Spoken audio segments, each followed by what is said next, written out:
तो दोस्तों, स्वागत है आपका अपने YouTube चैनल फैक्टो दीपांशु में। आज हम आपको गौतम बुद्ध की एक ऐसी कहानी सुनाएंगे जिससे आपका जीवन बदल जाएगा।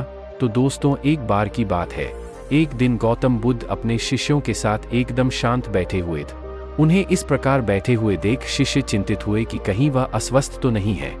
एक शिष्य ने उनसे पूछा कि आज वह मौन क्यों बैठे हैं, क्या शिष्यों से कोई गलती हो गई है।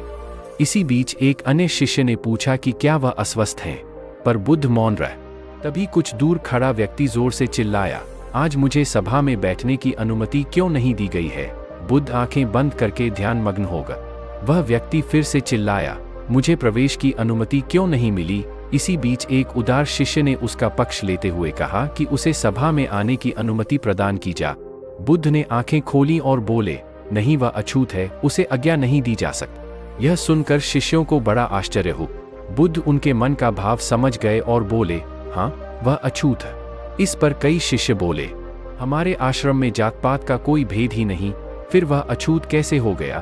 तब बुद्ध ने समझाया, आज वह क्रोधित होकर आया है। क्रोध से जीवन की एकाग्रता भंग होती है। क्रोधी व्यक्ति प्राय मानसिक हिंसा कर बैठता है, इसलिए जब तक वह क्रोध में रहता है तब तक अछूत होता है।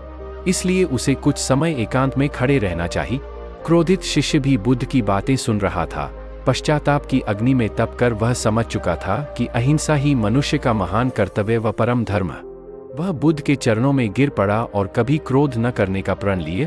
तो इस कहानी से हमें एक चीज तो सीख ही ली कि क्रोध के कारण व्यक्ति अनर्थ कर बैठता है और पश्चाताप उसे बाद में होता है, जिसका कोई लाभ नहीं मिलता। इसलिए हमें क्रोध नहीं करना चाहिए। असल मायने में क्रोधित व्यक्ति अछूत हो जाता है और उसे अकेला छोड़ देना चाहिए। क्रोध करने से तन, मन और धन तीनों की हानि होती है। क्रोध से ज्यादा हानिकारक कोई और वस्तु नहीं है।